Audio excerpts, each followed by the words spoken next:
नमस्कार। हिंदी भाषा विज्ञान प्रश्नोत्तरी के तहत प्रश्न 141 था कि अनुच्छेद 348 के अनुसार यह प्रावधान किया गया है कि भारतीय संविधान के अंतर्गत उच्चतम न्यायालय और उच्च न्यायालय में सब की सब कार्यवाहियां अंग्रेजी भाषा में ही होंगी और इसके अलावा जितने भी सभी विधेयक हैं, संशोधन, अधिनियम, अध्यादेश, आदेश, नियम, विनियम और उपनियम, ये सभी अंग्रेजी में ही होंगे अनुच्छेद 348 के अनुसार।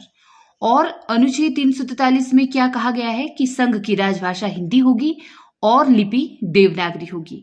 इसके अलावा अनुच्छेद 344 में राष्ट्रपति द्वारा राजभाषा आयोग का गठन का प्रावधान किया गया है। नेक्स्ट प्रश्न है, निम्नलिखित बोलियों को उनके क्षेत्रों के साथ सुमेलित कीजिए। दिए गए कोड की प्रयोग करते हुए सही उत्तर का चयन करना है। तो जो यहां पर पश्चिमी पहाड़ी है वो बोली जाती है आपके शिमला में, राइट। मध्यवर्ती पहाड़ी यह बोली जाती है गढ़वाल में और भोजपुरी बोली जाती है आपके गाजीपुर में और मगही बोली जाती है पटना में। ठीक, तो इसका सही विकल्प यहां पर देखिए। नेक्स्ट प्रश्न है, इनमें से कौन सी बोली बिहारी हिंदी में नहीं आती? भोजपुरी, मगही, मैथिली या छत्तीसगढ़ी? तो छत्तीसगढ़ी बिहारी हिंदी वर्ग में नहीं आती है। ठीक है। हिंदी पर सामासिक संस्कृति के वहन का दायित्व संविधान के किस अनुच्छेद में निर्धारित है? तो अनुच्छेद 351 यानी कि 351 में। ठीक है, हिंदी पर सामासिक संस्कृति के वहन का दायित्व है। बाकी इन अनुच्छेदों के बारे में आपको पता ही है कि कौन से अनुच्छेद में या कौन से आर्टिकल में किस चीज का प्रावधान किया गया है। प्रश्न 145, निम्नलिखित में से कौन सी भाषा संविधान की 8वीं अनुसूची में है? नेपाली, कांगड़ी, राजस्थानी या गौंडवी? तो संविधान की 8वीं अनुसूची में दिए गए विकल्पों में से जो भाषा है वह है विकल्प नेपाली। और बाकी 22 भाषाएं कौन कौन सी हैं? 21, जिन भाषाओं के बारे में हम अच्छे से जानते हैं और जिनका जिक्र यहां पर भी किया गया है। निम्नलिखित में से कौन सी बोली राजस्थानी की नहीं है? मेवाती, मंडियाली, मारवाड़ी, मेवाड़ी? तो देखिए जी, मंडियाली बोली राजस्थानी की नहीं है, बल्कि मंडियाली कहां की है? तो हमारे हिमाचल की है। हिमाचल के मंडी जिला की है मंडियाली बोली। ठीक है। नेक्स्ट प्रश्न है, भाषा शब्द किस धातु से बना है? भष, भाष, दश या फिर अश? तो भाषा धातु संस्कृत के भाष धातु से बना है भाषा शब्द। ठीक है। बाबूराव सक्सेना के अनुसार, बाबूराव सक्सेना ने यहां पर परिभाषा दी है भाषा की कि जिन ध्वनि चिन्हों द्वारा मनुष्य परस्पर विचार विनिमय करता है और उनको समष्टि रूप से भाषा कहते हैं। और डॉक्टर श्याम सुंदर दास ने कहा है कि मनुष्य और मनुष्य के बीच वस्तु के विषय में अपनी इच्छा और मति का आदान प्रदान करने के लिए व्यक्त ध्वनि संकेतों का जो व्यवहार होता है उसे भाषा कहते हैं। देवनागरी लिपि की वर्णमाला का वैज्ञानिक क्रम कौन सा है?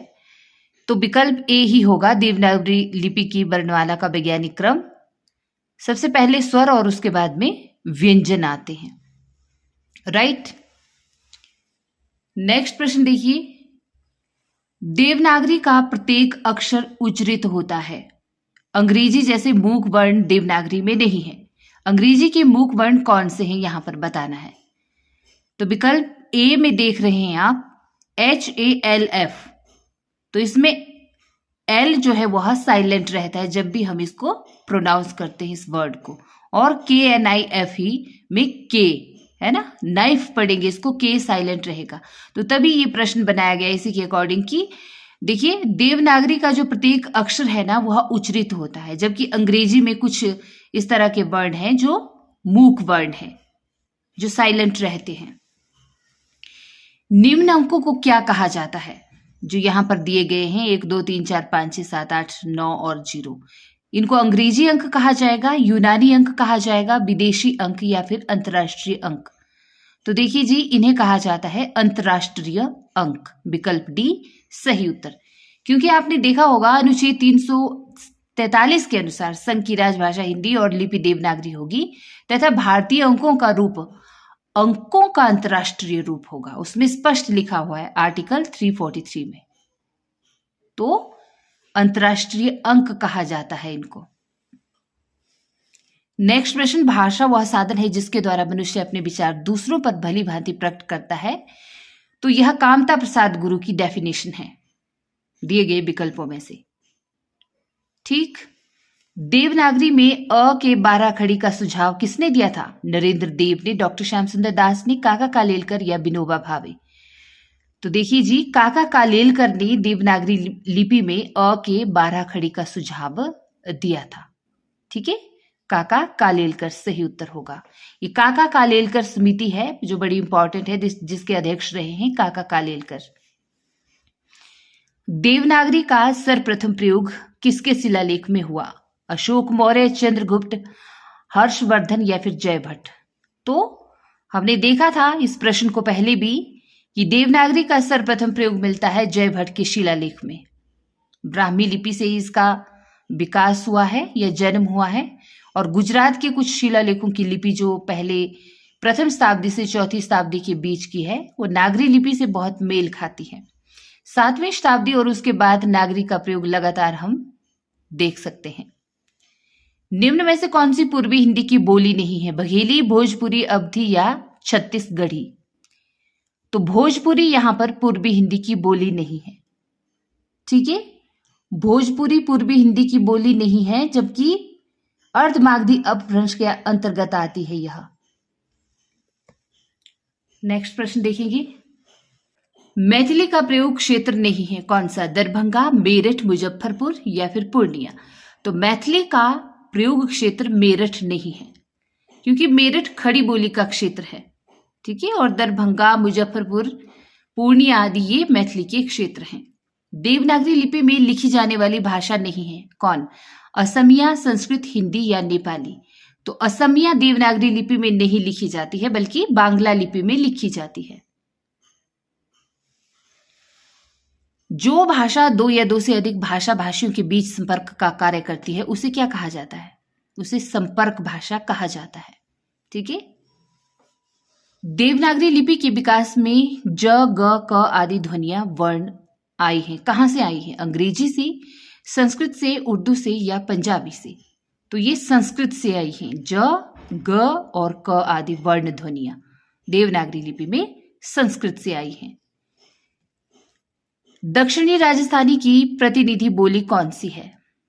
मारवाड़ी, मेवाती, मालवी, हाड़ौती? तो दक्षिणी राजस्थानी की जो प्रतिनिधि बोली है वह है मालवी। निम्न में से कौन सा हाड़ौती बोली का क्षेत्र नहीं है? तो धौलपुर हाड़ौती बोली का क्षेत्र नहीं है, क्योंकि धौलपुर मेवाती बोली का क्षेत्र है। ठीक है, याद रखना है आपने। आगे देखेंगे। निम्नलिखित में से मानक हिंदी का आदर्श एवं मानक क्षेत्र कौन सा है? हरियाणा, मेरठ, दिल्ली या हिमाचल प्रदेश? तो मेरठ मानक हिंदी का आदर्श एवं मानक क्षेत्र है। ठीक है, मेरठ। सिंहल के लोग किस भाषा को मागधी कहते हैं? संस्कृत, पाली, प्राकृत या अपभ्रंश? तो सिंहल के लोग पाली भाषा को मागधी कहते हैं। कौन सी भाषा मध्यकालीन आर्य भाषा नहीं है? अपभ्रंश, पाली, प्राकृत या संस्कृत? तो देखिए, संस्कृत मध्यकालीन आर्य भाषा नहीं है। ठीक, क्योंकि संस्कृत प्राचीन आर्य भाषा है, और जबकि मध्यकालीन जो आर्य भाषाएं हैं वे हैं पाली, प्राकृत और अपभ्रंश। बिहार की तीनों बोलियां एक वर्ग बनाकर बिहारी नाम किसने दिया? जो बिहार की तीनों बोलियां हैं उनको एक ही वर्ग में किसने रखा? ग्रियर्सन ने, सुनीति कुमार चटर्जी ने, भोलानाथ तिवारी ने या फिर धीरेन्द्र वर्मा ने? तो जॉर्ज ग्रियर्सन ने बिहार की 3 बोलियों को एक ही वर्ग में बनाकर रखा है। ठीक है, क्योंकि ग्रियर्सन ने पहली बार लिंग्विस्टिक सर्वे ऑफ इंडिया में वर्तमान उत्तरी बिहार और दक्षिणी पश्चिमी उत्तर प्रदेश में बोली जाने वाली भाषाओं का सम्मिलित स्वरूप जो वहां की क्षेत्रीय हिंदी में परिलक्षित होती है उसे उन्होंने बिहारी नाम दिया। जॉर्ज ग्रियर्सन ने राजस्थानी बोलियों को कितने वर्गों में रखा है? 2, 6, 5 या फिर 7? तो जॉर्ज ग्रियर्सन ने राजस्थानी बोलियों को 5 वर्ग में रखा है। 5 वर्गों में कौन कौन सी? पश्चिमी राजस्थानी, उत्तरी पूर्वी राजस्थानी, मध्य पूर्वी राजस्थानी, दक्षिणी पूर्वी राजस्थानी और दक्षिण राजस्थानी के अंतर्गत ये जॉर्ज ग्रियर्सन का वर्गीकरण है।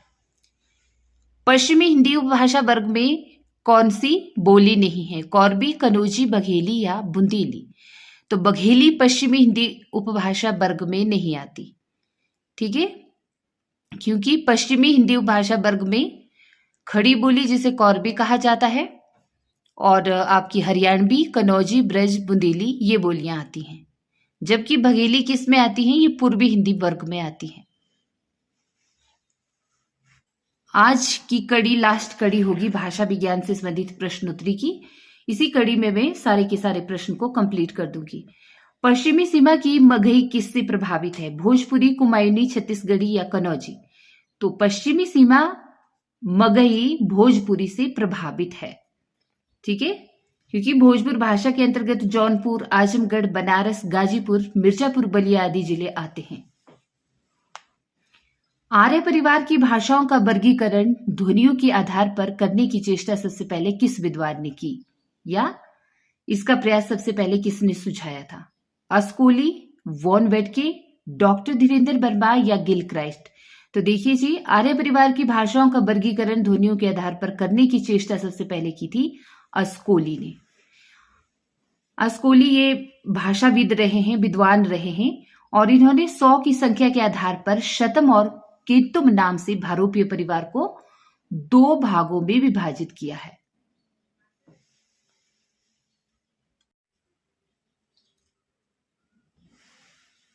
नेक्स्ट प्रश्न है, भाट भाषा किसे कहते हैं? राजस्थानी को, छत्तीसगढ़ी को, पहाड़ी को या डिंगल को?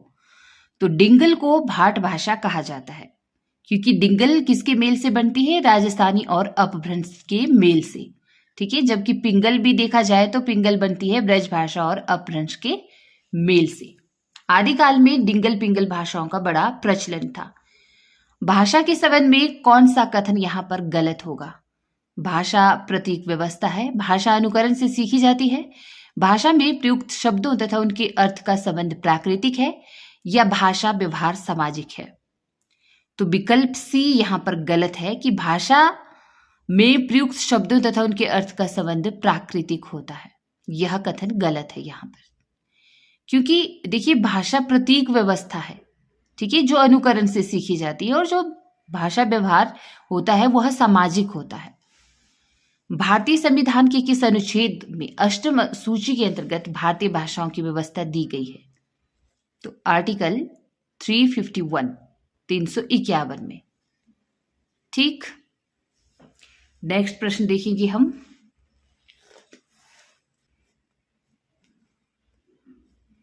नेक्स्ट प्रश्न है, जनु लेनिहार न लेही जीव हरही तरह सही ताही, इतने बोल आप मुख करे तिराही तराही। ये पंक्तियां कौन सी भाषा में है? अपभ्रंश, मैथिली, ब्रज, भोजपुरी या अवधी? तो देखिए जी, अवधी भाषा की ये पंक्तियां हैं यहां पर, ठीक है, अवधी भाषा में लिखी हुई, क्योंकि अवधी अर्धमागधी अपभ्रंश की पूर्वी हिंदी उपभाषा की बोली है, ठीक है, तो याद रखना है आपने। ईसुरी किस बोली के लोक कवि हैं? ब्रज भाषा, कनौजी, अवधी या बुंदेली? तो ईसुरी जी बुंदेली भाषा के लोक कवि हैं। बुंदेलखंड में बोली जाने वाली बुंदेली का क्षेत्र है झांसी, जालौन, हमीरपुर, ओरछा, भोपाल, सागर, होशंगाबाद आदि जिले, ठीक है। यहां पर यह भी कहा गया है कि बुंदेली में साहित्य रचना बहुत कम हुई है, लेकिन आप देख सकते हैं जो लाल कवि है उनकी जो रचना है छत्र प्रकाश, वह बुंदेली भाषा में रची हुई है, ठीक है। मेरठ, सहारनपुर, बिजनौर किस बोली के क्षेत्र में आते हैं? खड़ी बोली, ब्रजभाषा, कनौजी या अवधी? तो खड़ी बोली के अंतर्गत आते हैं मेरठ, सहारनपुर, बिजनौर आदि क्षेत्र। इनमें से किस बोली में ने का प्रयोग नहीं होता? कौरबी, अवधी, हरियाणवी या मालवी? तो अवधी में ने का प्रयोग नहीं होता है, ठीक है। अवधी बोली का विकास अर्धमागधी अपभ्रंश से हुआ है और पूर्वी हिंदी से इसका विकास माना जाता है। इसके अंतर्गत 3 ही बोलियां आती हैं, अवधी, बघेली और छत्तीसगढ़ी। चलिए नेक्स्ट प्रश्न देखते हैं। पामरी इनमें से किस बोली से संबंधित है? ब्रज, खड़ी बोली, बुंदेली या अवधी? तो पामरी बुंदेली बोली से संबंधित है। पामरी ग्वालियर मध्य प्रदेश के उत्तर पूर्व में स्थित दतिया तथा उसके आसपास के क्षेत्र में बोली जाती है। नेक्स्ट प्रश्न, शासकीय प्रयोजनों के लिए राजभाषा अधिनियम 1976 किस प्रदेश पर लागू नहीं होगा? मणिपुर, तमिलनाडु, आंध्र प्रदेश या महाराष्ट्र? तो जी तमिलनाडु सही उत्तर होगा, विकल्प बी। ठीक है, तमिलनाडु प्रदेश पर शासकीय प्रयोजनों के लिए राजभाषा अधिनियम 1976 का प्रयोग नहीं होगा, यह लागू नहीं होगा। संविधान की 8वीं अनुसूची में परिगणित भाषाओं में से कौन सी भाषा का उल्लेख नहीं मिलता? अंग्रेजी, कोंकणी, पंजाबी, संस्कृत। तो अंग्रेजी का प्रयोग नहीं मिलता है। ठीक, जबकि कोंकणी, पंजाबी, संस्कृत इनका उल्लेख मिलता है संविधान की 8वीं अनुसूची में। संविधान का कौन सा अनुच्छेद कहता है कि राज्य और केंद्र के बीच तथा 2 राज्यों के बीच पत्र आदि संघ की राजभाषा में आएगा? तो आर्टिकल 346 विकल्प सी, इसके अंतर्गत यह कहा गया है कि 2 या 2 से अधिक केंद्र और राज्यों के बीच पत्र आदि संघ की राजभाषा में ही किया जाएगा, पत्र आदि व्यवहार जो होगा। ठीक, साहित्य में प्रयुक्त भाषा के लिए या भाषा के आधार पर नाम बरसिया ने अपभ्रंश के कितने भेद किए हैं? 4, 8, 2 या 6? तो नाम बरसिया जी ने अपभ्रंश के 2 भेद किए हैं, पूर्वी तथा पश्चिमी अपभ्रंश। मसूद हसन खान किस बोली को मानक हिंदी खड़ी बोली का आधार मानते हैं? ब्रजभाषा, बुंदेली, कनौजी या हरियाणवी? तो हरियाणवी को मसूद हसन खान मानक हिंदी खड़ी बोली का आधार मानते हैं। प्रश्न 182 देखिए, केंद्रीय हिंदी निदेशालय की ओर से देवनागरी लिपि तथा हिंदी वर्तनी का मानकीकरण का प्रकाशन कब हुआ? वर्ष 1957, वर्ष 1967, वर्ष 1945 या वर्ष 1983? तो केंद्रीय हिंदी निदेशालय की ओर से देवनागरी लिपि तथा हिंदी वर्तनी का मानकीकरण हुआ है वर्ष 1983 में। भारतीय संविधान ने अंकों के किस रूप को स्वीकार किया है? तो भारतीय संविधान ने भारतीय अंकों के अंतरराष्ट्रीय स्वरूप को स्वीकार किया है, जैसे कि हमने पहले भी देखा है 1, 2, 3, 4, 5, 6। ठीक है, इस तरह से लिखे हुए। विभाषा से आशय क्या है?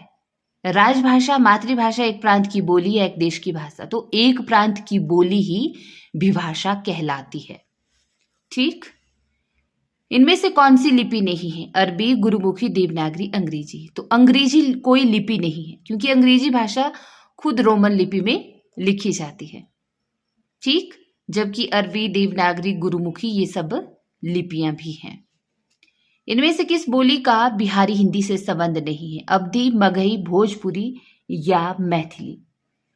तो आप समझ गए होंगे, अवधी ऐसी बोली है जिसका बिहारी हिंदी से संबंध नहीं है। क्यों? क्योंकि यह पूर्वी हिंदी के अंतर्गत आती है। ठीक, नेक्स्ट प्रश्न देखिए, मगही किस प्रदेश की बोली है? तो मगही मूलतः बिहार राज्य की बोली है। ठीक, और यह मागधी अपभ्रंश की बिहारी उपभाषा की प्रमुख बोली है। सिंधी भाषा का विकास अपभ्रंश की किस बोली से माना गया है? ब्राचर, पेशाची, मागधी, अर्धमागधी? तो सिंधी भाषा का विकास माना गया है ब्राचर अपभ्रंश से। आप यहां पर देख सकते हैं, अपभ्रंश के स्वरूप रहे हैं ब्राचर, पेशाची, मागधी, अर्धमागधी। तो ब्राचर से ही सिंधी का विकास हुआ है, और पेशाची से पंजाबी बोली का, मागधी से भोजपुरी, मगही और मैथिली, और अर्धमागधी से अवधी, बघेली और छत्तीसगढ़ी का। मुंडा भाषा परिवार का क्षेत्र कौन सा है? राजस्थान, मध्य प्रदेश, तमिलनाडु, छोटा नागपुर? तो मुंडा भाषा परिवार छोटा नागपुर है इसका परिवार क्षेत्र, मुंडा भाषा परिवार का, जो झारखंड राज्य में पड़ता है।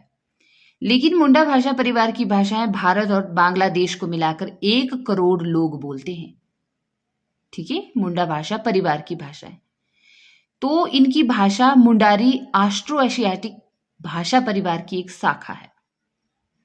ठीक, तो आपने याद रखना है कि यहां पर जो विकल्प दिया गया है ना, वह सिर्फ छोटा नागपुर ही दिया गया है, जबकि यह लगभग 1 करोड़ लोगों द्वारा बोली जाती है। आगरा किस बोली का क्षेत्र है? अवधी, खड़ी बोली, ब्रजभाषा, छत्तीसगढ़ी। तो आगरा ब्रजभाषा बोली का क्षेत्र है। और ब्रजभाषा बोली के क्षेत्र कौन कौन से हैं, अवधी के कौन कौन से हैं, खड़ी बोली के कौन कौन से, आप सभी जानते हैं अच्छे से। पूर्वी हिंदी के अंतर्गत अवधी के अतिरिक्त इनमें से कौन सी बोली समाहित की जाती है? कनौजी, मारवाड़ी, बघेली, या इनमें से कोई नहीं? तो बघेली यह पूर्वी हिंदी के अंतर्गत क्या की जाती है? समाहित की जाती है। ठीक है, पूर्वी हिंदी के अंतर्गत अवधी के अलावा बघेली भी रखी जाती है इसमें। चलिए आगे देखेंगे। अर्थ परिवर्तन की दिशाओं में डैश डैश शामिल नहीं है। अर्थ संकोच, अर्थापकर्ष, अर्थोत्कर्ष, अर्थ विस्तार या अर्थाभाव। तो अर्थाभाव अर्थ परिवर्तन की दिशाओं में शामिल नहीं है, जबकि बाकी ये परिवर्तन की ही दिशाएं हैं, बाकी जो विकल्प हैं। क्योंकि देखा जाता है कोई भी शब्द पहले व्यापक अर्थ में प्रयुक्त होता था, लेकिन बाद में उसका अर्थ संकोच हो गया, सीमित हो गया। जैसे हम पहले मृग शब्द पशुओं के संदर्भ में प्रयुक्त करते थे, लेकिन वर्तमान में मृग का अर्थ केवल हिरन हो गया। ठीक है, तो यही अर्थ संकोच कहलाता है, अर्थ संकोच। संज्ञान का अर्थ क्या है? कर्म कार्य व भाषा के माध्यम से स्वयं और दुनिया को समझना, या कर्म कार्य के माध्यम से स्वयं और दुनिया को समझना, या भाषा के माध्यम से स्वयं और दुनिया को समझना, या फिर भाषा और संप्रेषण के माध्यम से स्वयं को भी समझना और दुनिया को भी समझना। तो जी हाँ, विकल्प डी ही संज्ञान का अर्थ है, क्योंकि भाषा और संप्रेषण के माध्यम से स्वयं को भी समझा जाता है इसमें और दुनिया को भी समझा जाता है। कौन सी भाषा वियोगात्मक भाषा है? तो अपभ्रंश एक वियोगात्मक भाषा है, क्योंकि आकृति और रूप की दृष्टि से अपभ्रंश तथा हिंदी ये वियोगात्मक या विश्लिष्ट भाषाएं कहलाती हैं, जबकि संस्कृत, पाली, प्राकृत ये संयोगात्मक भाषाएं हैं।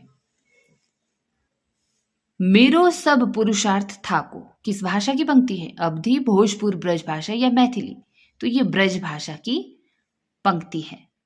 मेरो, थाको, आयो, गयो, राइट? तो ये ब्रजभाषा में इस तरह से लिखा जाता है। हिंदी को आर्य भाषा कहकर प्रयोग और प्रचार का विषय बनाने वाले कौन थे? प्रताप नारायण मिश्र, बालकृष्ण भट्ट, महर्षि दयानंद सरस्वती या गिरधर दास? तो देखिए जी, महर्षि दयानंद सरस्वती ने आर्य भाषा कहकर इसका प्रयोग किया था हिंदी का, और प्रचार भी किया था। नेक्स्ट प्रश्न देखिए, स्थापना यानी कि स्थापना और तर्क वाला यह प्रश्न है। स्थापना में लिखा है कि देवनागरी लिपि में जैसा बोला जाता है वैसा लिखा जाता है। तर्क कहता है क्योंकि इसमें प्रत्येक उच्चरित वर्ण या ध्वनि के लिए निश्चित लिपि चिन्ह है और कोई भी वर्ण अनुच्चरित नहीं है। तो यहां पर ए और आर दोनों ही सही होगा। ठीक है, विकल्प बी, ए और आर दोनों सही है देवनागरी लिपि के संबंध में। देवनागरी लिपि का विकास किस प्राचीन लिपि से हुआ है? तो कुटिल लिपि से इसका विकास माना जाता है। देखिए, खरोष्टी तो विदेशी लिपि थी जिसका प्रचार पश्चिमोत्तर प्रदेश में था और उर्दू लिपि की तरह दाएं से बाएं लिखी जाती थी। इसका विकास सामी आरमाइक लिपि से हुआ था और रोमन लिपि अंग्रेजी भाषा की लिपि है जो यहां पर दी गई है विकल्पों में, है ना। तो इन सभी की यहां पर एक्सप्लेनेशन है। तो देवनागरी लिपि का विकास कुटिल लिपि से होगा। डॉक्टर ग्रियर्सन ने किस भाषा को अंतर्वेदी भाषा का नाम दिया है? राजस्थानी, ब्रज भाषा, अवधी, छत्तीसगढ़ी। तो ब्रज भाषा को जॉर्ज ग्रियर्सन ने अंतर्वेदी कहा है क्योंकि जॉर्ज ग्रियर्सन ने सबसे पहले सर्वे किया था लिंग्विस्टिक सर्वे ऑफ इंडिया नाम से, ठीक, जिसमें उन्होंने भारतीय भाषाओं का सर्वेक्षण किया था। भाषाई आधार पर इन्होंने भारत को 3 वर्गों में बांटा था। हिंदी और उर्दू के बीच की सरल भाषा कौन सी है? हिंदुस्तानी, हिंदुई, रेखता या दक्षिणी? तो हिंदी और उर्दू के बीच की सरल भाषा है हिंदुस्तानी। हिंदी भाषा के विकास क्रम में पहली ईस्वी से 500 ईस्वी तक की भाषा को कहा जाता है क्या? प्राकृत, लौकिक संस्कृत, वैदिक संस्कृत या पाली? तो आपके सामने है यहां पर दिया हुआ कि 500 ईस्वी तक की भाषा को, पहली ईस्वी से 500 ईस्वी तक की भाषा को क्या कहा जाता है? लौकिक संस्कृत या फिर वैदिक संस्कृत? तो हिंदी भाषा के विकास क्रम में पहली ईस्वी से 500 ईस्वी तक की भाषा को प्राकृत कहा जाता है और प्राकृत आती है मध्यकालीन भारतीय आर्य भाषा के अंतर्गत। ठीक, जबकि प्राचीन भारतीय आर्य भाषा के अंतर्गत वैदिक संस्कृत और लौकिक संस्कृत आती है और मध्यकालीन में पाली प्राकृत अपभ्रंश। ठीक, आधुनिक भारतीय भाषाओं का विकास कैसे हुआ? संस्कृत से, प्राकृत से, पाली से, अपभ्रंश से। तो आधुनिक भारतीय भाषाओं का विकास इनमें से किसी से भी नहीं हुआ है। ठीक है, क्योंकि ये सब क्या है, या तो आपकी प्राचीन भारतीय आर्य भाषा है या फिर मध्यकालीन भारतीय आर्य भाषा के अंतर्गत आती है।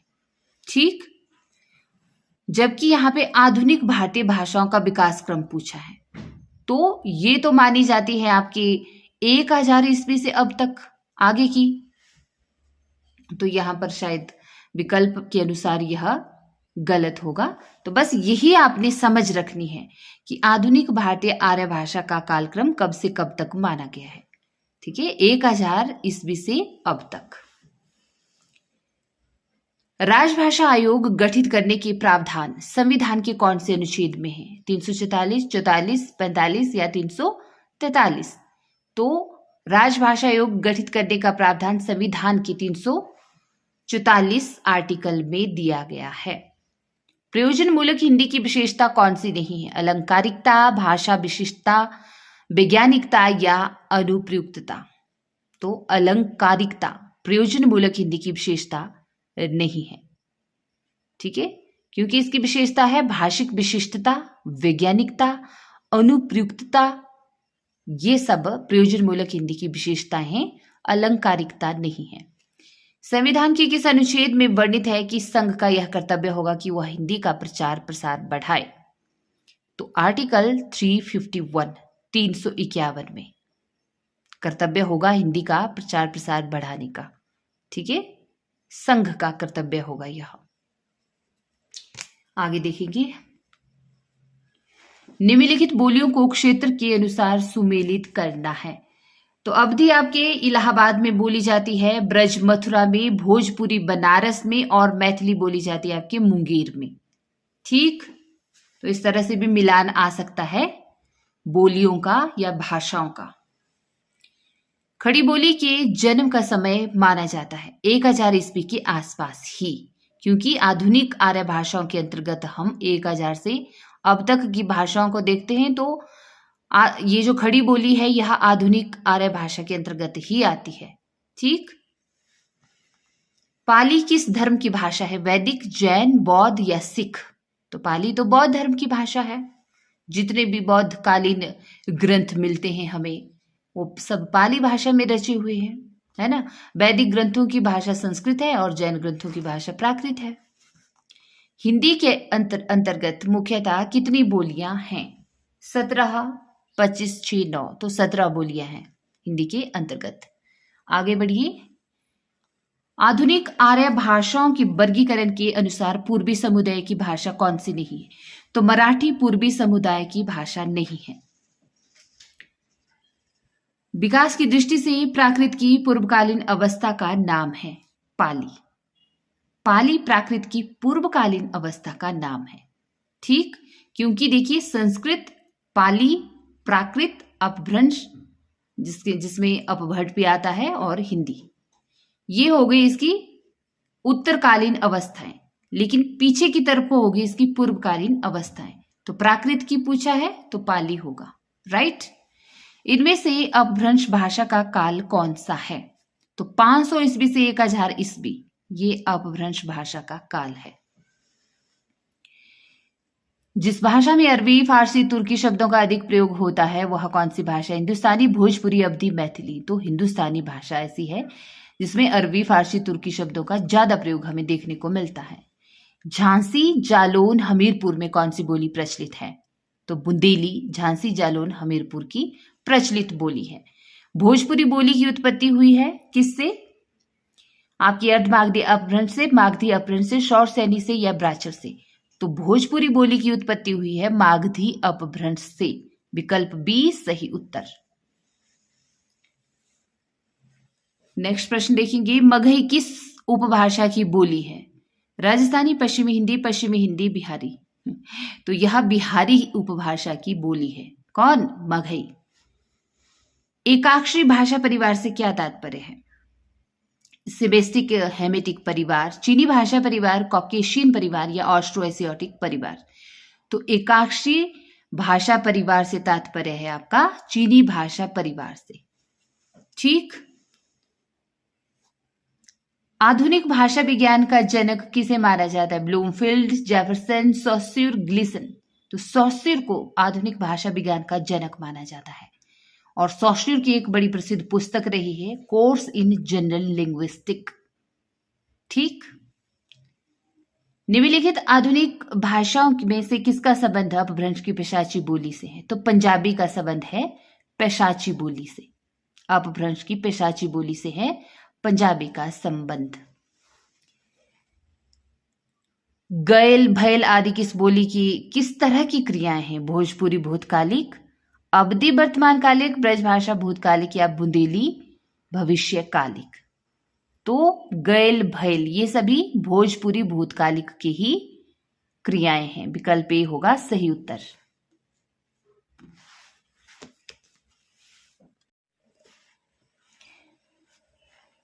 नेक्स्ट प्रश्न है, निम्नलिखित में से असत्य कथन का चुनाव करना है। रीवा, सतना, शहडोल बघेली के क्षेत्र हैं। वर्धा की राष्ट्रभाषा सुधार समिति की ओर से देवनागरी में जो सुधार हुआ वह स्वर खड़ी के नाम से जाना जाता है। खड़ी बोली का एक अन्य नाम कौरबी है। राजस्थानी उपभाषा का विकास पिशाची अपभ्रंश से हुआ। तो विकल्प डी यहां पर असत्य है, बाकी तीनों सही हैं, बिल्कुल सत्य कथन है। राजस्थानी उपभाषा के विकास पिशाची अपभ्रंश से नहीं बल्कि शौरसैनी अपभ्रंश से हुआ है। निम्नलिखित भाषाओं का सही अनुक्रम क्या होगा? तो पाली, प्राकृत, अपभ्रंश, अबहट। राइट। विकल्प डी सही अनुक्रम है। निम्न में से कौन सी हिंदी की उपभाषा नहीं है? राजस्थानी हिंदी, पंजाबी हिंदी, बिहारी हिंदी, पहाड़ी हिंदी। तो पंजाबी हिंदी हिंदी की उपभाषा नहीं है। ठीक है, क्योंकि जो आपकी हिंदी है उसकी उपभाषाएं 5 हैं। पश्चिमी हिंदी, राजस्थानी हिंदी, पहाड़ी हिंदी, पूर्वी हिंदी और बिहारी हिंदी। पंजाबी हिंदी यह हिंदी की उपभाषा नहीं है, बल्कि यह किसकी बोली है पंजाबी? आप बताएंगे मुझे कमेंट बॉक्स में, क्योंकि बहुत बार ये प्रश्न रिपीट हो चुका है। निम्नलिखित में से कौन सी पश्चिमी हिंदी की बोली नहीं है? कौरबी, ब्रजभाषा, बुंदेली या बघेली। तो जी बघेली पश्चिमी हिंदी की बोली नहीं है, क्योंकि बघेली तो पूर्वी हिंदी की बोली है। पूर्वी हिंदी में 3 ही तो बोलियां आती हैं, अवधी, बघेली और छत्तीसगढ़ी। ठीक है। नेक्स्ट प्रश्न देखिए, कुप्पी, टोपी, नीर, पापड़ ये किस भाषा परिवार से आते हैं या किस भाषा परिवार से हिंदी में ये आए हैं? क्योंकि ये कुप्पी, टोपी, नीर, पापड़ कैसे शब्द हैं? ये आगत शब्द हैं। क्या ये द्रविड़ भाषा परिवार से आए हैं, आर्य भाषा परिवार से आए हैं, सामी हामी परिवार से या चीनी तिब्बती से? तो ये आए हैं द्रविड़ भाषा परिवार से। ठीक है, विकल्प ए। क्योंकि देखिए इस भाषा परिवार में द्रविड़ भाषा परिवार की यहां पर बात हो रही है, इसमें तमिल, तेलुगु, कन्नड़, मलयालम आदि भाषाएं आती हैं। इनमें से तमिल सबसे पुरानी है और शास्त्रीय भाषा माना जाता है इसे, तमिल भाषा को। ठीक है, तो ये कुप्पी, टोपी, नीर, पापड़ जैसे शब्द द्रविड़ भाषा परिवार से ही आए हैं। राष्ट्रभाषा प्रचार समिति वर्धा के संस्थापक, तो बिना किसी देरी के महात्मा गांधी जी ने इसकी स्थापना की थी सन 1936 में। क्यों की थी? क्योंकि हिंदी को राष्ट्रभाषा के रूप में महात्मा गांधी जी स्थापित करना चाहते थे और देश विदेश में हिंदी का प्रचार प्रसार करना चाहते थे, और इस संस्था का मुख्य उद्देश्य भी यही था, राष्ट्रभाषा प्रचार समिति वर्धा का। नेक्स्ट प्रश्न है, हिंदी भाषा लिपि में लिखी जाती है। हिंदी भाषा तो देवनागरी लिपि में लिखी जाती है ना। आधुनिक भारतीय भाषाओं का सर्वप्रथम वर्गीकरण किया था, तो आधुनिक भारतीय भाषाओं का सबसे पहले वर्गीकरण किया था डॉक्टर AFR हार्नले ने। ठीक, इन्होंने जो आर्य भाषाओं को 4 वर्गों में विभाजित किया था, जैसे पूर्वी गौड़ियन, इसमें पूर्वी हिंदी, बांग्ला, असमी, उड़िया को रखा था। पश्चिमी गौड़ियन में पश्चिमी हिंदी, राजस्थानी, गुजराती और सिंधी तथा पंजाबी को। उत्तरी गौड़ियन में गढ़वाली, नेपाली, पहाड़ी को। और दक्षिण गौड़ियन में मराठी को।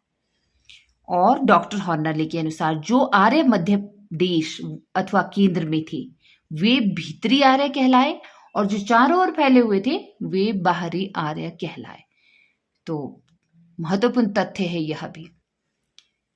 नेक्स्ट प्रश्न है, मध्यकाल में फारसी, यानी कि फारसी में कैसे शब्द आते हैं? अरबी, तुर्की, पश्तो आदि के शब्द।